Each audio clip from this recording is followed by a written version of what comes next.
Welcome to another episode of the Finding Serenity in the Midst of Chaos podcast. Today, we are talking about how to prioritize your own needs, especially starting with these four things. Stay tuned. Hi, Ian. Hello, July. Hi there. How are you doing? All right, all good. Yeah, Good. another week, another episode. Another episode. Well, I we are on a roll now, talking about giving really great tips to people to help themselves, and Yeah, especially given the kind of people that I work with yeah, who barely have any time for themselves and always prioritize other people's needs before their own, mm, whether it's through work, whether it's to in their personal life, like the children, husband, and whoever. I mm, thought it's important to remind everyone what is really yeah. important to you and how to prioritize yourself and what specifically should you prioritize in yourself first in order to make sure that everyone else is also taken care of. That makes sense? It does. Yeah, that is good. And these are we're kind of focusing on questions that people are asking a lot, aren't we? You know, the Yes, popular yes. questions that are the concerns of people's minds, as you've said. And Mm-hmm. you know, sometimes everybody else gets to share, and we're left with -5%. That's correct. And you probably heard the saying, you can only give from a full cup and all that. Yeah, But how yeah, do we fill the imaginary cup that we have? yes, What are yeah. those four things that we need to do and we need to almost bring into our being in order to make sure that we are fully restored every day, and Hmm. also we can take care of the work and our husbands, our children, and everyone else, whoever else needs our attention. Because if you're not healthy, well, and both in the mind and body, then of course it's not going to make any difference to anyone else. Yeah. That's So a big thing, isn't it? Yeah. yeah. And you know, we've said in the past about how these sort of worries and psychological and mental things actually end up manifesting in physical symptoms and physical pain as well. You know, I'm just Absolutely. thinking of that a past conversation we've had, you Mm, know. And that surprised me. You know, I thought, well, you know, mental and psychological is mental and psychological, and physical is mm, physical. You know, and yeah, never the two come together, but they are very intertwined and very linked. So it's a whole. We're looking at the whole being here, aren't we? we are. Really? And these are the things that not just, oh, go do this, go sit in a bath, whatever. Well, if that's what you want to do, then Yeah. fair enough, you can. Yeah. But Okay. these are the four most important things that takes care of you from the inside out and will manifest into everything else that you see in your life. So, shall we start? Brilliant. Yes. Yes. Sounds exciting. Let's go Yes, for it. so these are in no particular order, as Okay. they say, but they I was are the building up for the big one. I know, four most important ones. So here you go. Sleep. The Ah. first one is to sleep.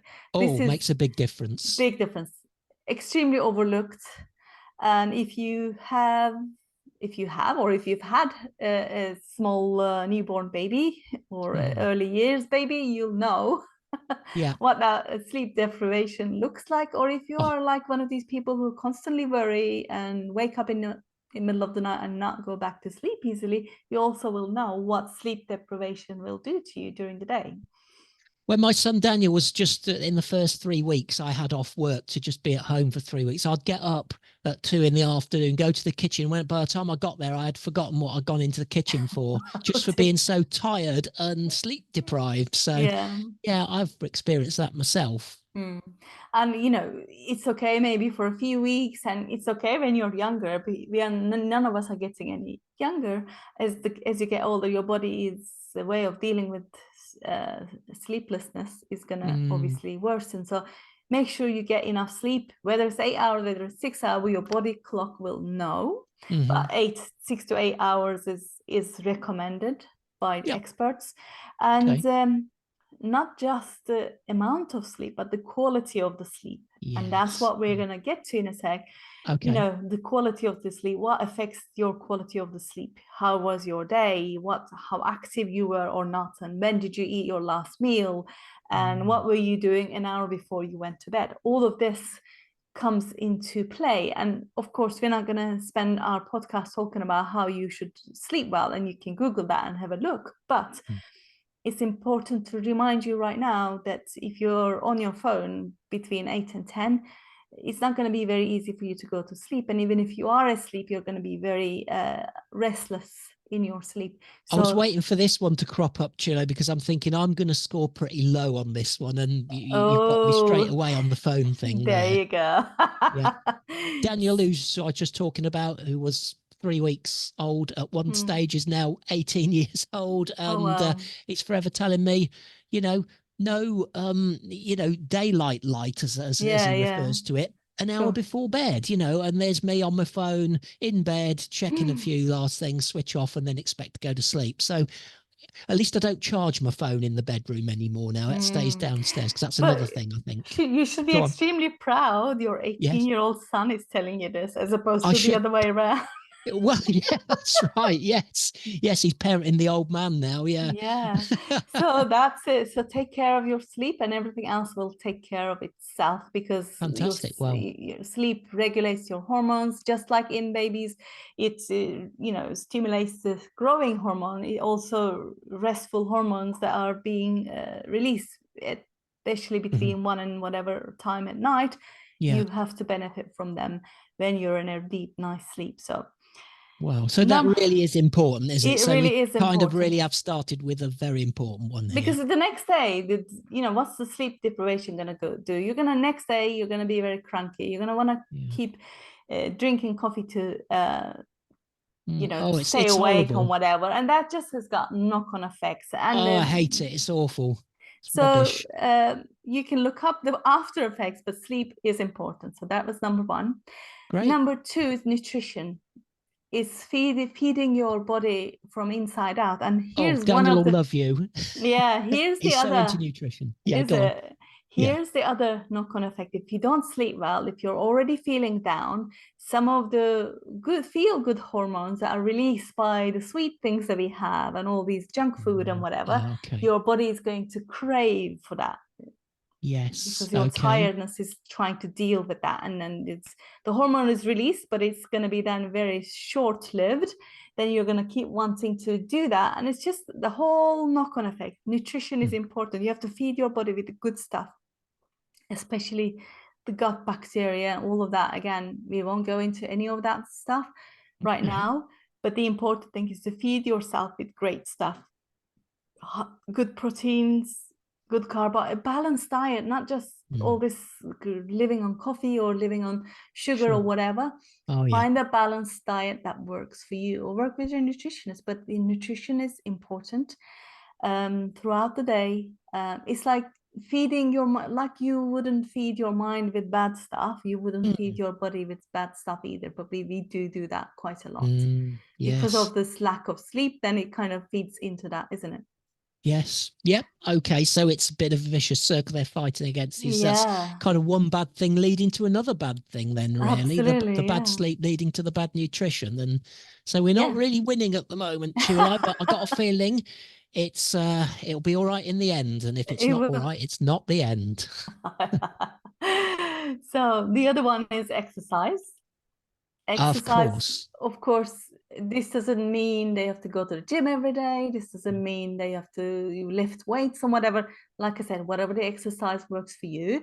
But most important is to move your body every day. Yes. Especially in a desk, if you're in a desk-bound job, it will be easy. You'll be in the zone. You'll be working, before you know it's 3 hours has passed and you haven't even moved. Easy. Yeah, absolutely. I've been there. In order to make sure that doesn't happen, maybe stretch your body. There's all sorts of stretching exercises that you can do in your desk, or moving your legs, or getting up and going to the water fountain to have a glass of water, whatever. Just moving your body. This is what I used to do. I used to get up and drink more water than I thought I needed, but rather than bring it to the desk, I used to just go and get some, so that I had to keep going and getting it. Okay. And then here's another little bonus tip for you. The older you get, the more you'll need to go to the bathroom as well if you do that. So that's another journey. So little tip from me. Exactly. And that's going to add to your steps. Here's your exercise. Exactly. Did I say that out loud? Wow. You did. Okay. You must have read my mind. There you go. I'm sure there's a lot of people who can relate to that. But joking apart, moving your body every hour in some way or other, going for a 5 minute walk outside is all important stuff. You know, you just think, oh, this is just something, I will do that later. The later Of will never course. come. And Yeah. like you said at the beginning, it can manifest into other things in your body that you will stop your body being able to exercise and move. Yeah. Oh, yeah. So that's not good. So just keep moving. Yeah, definitely. And I love the, I have to say, personal experience, I love the outdoors. I mean, I've got a Mm, dog. I like going dog walking, absolutely. But if I didn't, I would just go. I mean, the other thing I like to do is just sitting in the garden, watching yeah. plants go by, listening to the leaves blowing in the wind and listening to the birds and the nature and the car, just whatever's around. Just being in the garden is not Mm, with the fresh air. There's nothing quite like taking that fresh air in and, and there's movement as well and walking. Yeah, yeah. I mean, it's I don't know where in the world that you're living, our listeners and watchers, but we live in a great part of the world where literally you can step out into a park anywhere you Mm. live, even if Yeah, no, we're you're very living in grateful for London and that. whatever, you can go to a park within like 5 minutes of walk. So do that. Unless you make it a habit, it's not going to happen. So that's another thing. Exercise. No. And the good thing about exercise is that it releases those feel good hormones that you are otherwise start trying to satisfy with Uh-huh. sweet Yeah. stuff. So just Yes. that will get rid of that habit as well, which is so it's a great thing to exercise your body to release those good feel hormones, and just for your joints and everything, you live flexibility. So, and the I last used to get but home from work, just before you give the yeah. last one, Chair, I used to get home from work when I lived on my own and I would get straight into my shorts and t-shirt. I would go for a run, come back, have a shower, and then you got the rest of the evening ahead and you feel good. You feel better. So, Energized, but, yeah. and it was a habit, I had to go to work. I had to come home. Yeah, So attach the yeah. exercise onto the end of that routine. That's good. That's great. And you could do that for a lunchtime walk, or you could You do could. it, Yeah. get Yeah, up lots a, of people do that actually. They just yeah. have a wander out in the sunshine, in the fresh Mm, air, even in the rain, whatever, just to mm. get out there and have some air at lunchtime. Makes a difference. It really Worth does. it. And Okay. these days, we have no excuse not to exercise because you can have an app on your phone that will give you a whole lot of exercise routines anywhere. So we have no excuse not to exercise at Definitely all. not. No, there's no excuse for any of this stuff. Yeah. And But then it can be hard. Yeah, go on the final final. one is to take care of your health, to take care of your own needs, is to make sure that you do not stress. And it's like, oh, Okay. this is easier than none. So the one thing that you need to take care is your level of stress, and your level of Mm, stress may depend on what's going on around you, sure. but the chances are it's mainly dependent on how you're reacting to what's going on around you.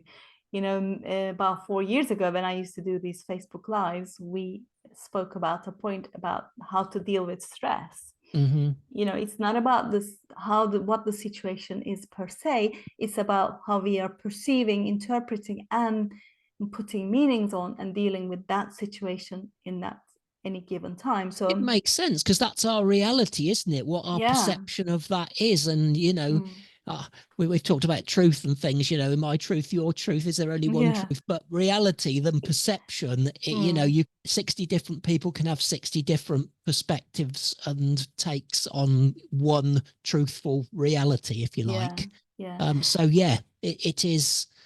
And well, the good news is it's an area we can do something about, isn't it? We can't do anything about the external stuff that's causing us to have these thoughts and Mm. reactions. It's the reactions themselves that we can control and change. Exactly. And stress, like I said, there's always going to be stress. Life is all going to throw stuff at you, but how you respond to it in that moment. And this is what our whole podcast and whole show is about, that Mm, we are giving you tips and ways of being in order to be in your peace and not have to react to everything that goes on. And sometimes you can, just out of habit, but then you will calm down and be able mm, to deal with those situations. We won't go into the details of how you deal with specific stressful situations, sure. but one thing that I can do, and which we have given in previous podcast episode, was that taking a deep breath and just accepting, and first of all, acknowledging whatever it is that you're feeling,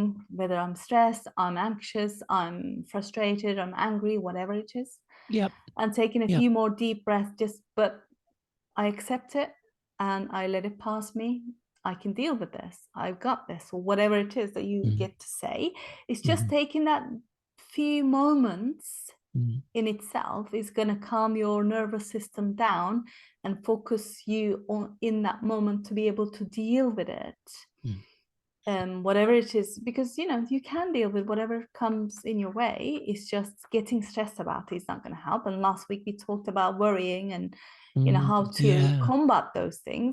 So by applying these things in your life as you go through, that's a great way to deal with stress, daily stress in general. And you will find feeding yourself with great stuff, having great sleep, and exercising regularly, you'll find that your stress levels have reduced because you're feeding everything from the inside out, because you are not just your body, mind, body, and soul. Everything works together, or doesn't, as the case may be.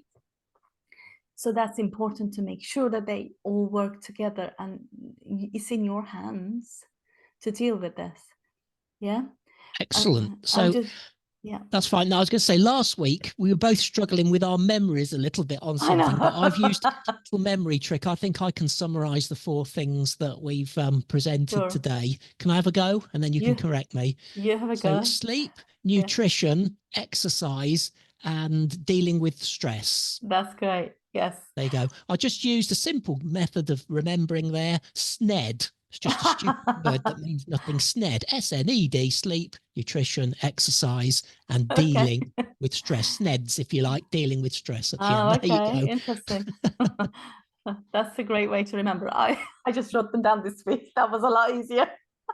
Yeah, that's another way of doing it. Yeah. Or listen to the podcast again, listeners and viewers, and, go through it all again by all means. Yeah. One thing I was going to say, actually, just last week, we finished a whole another coaching cohort with some of my corporate clients. And I asked them when they finish, how do they feel? What does life look like when now kind of versus what it was before? And one of them said, actually, life hasn't changed, but I have. And it's still as busy as before. It's still full of the same people. I still wake up to 200 emails every morning or whatever. But I'm not stressing about it anymore. I can deal with it. I have my ways of dealing with my day, how my day is going to work, what my focus is on, and I don't get stressed about it anymore. And that's the biggest shift you can make when you work on your mindset, especially with a coach. Of course, we are working through all these episodes to help you, but you really need to focus and apply. Otherwise, it's not going to make sense. So just remember these 4 things to take care of yourself from the inside out, and everything else will take care of itself. Okay. So remember to like and subscribe, and make sure you don't miss yet another episode next week. Have a great week.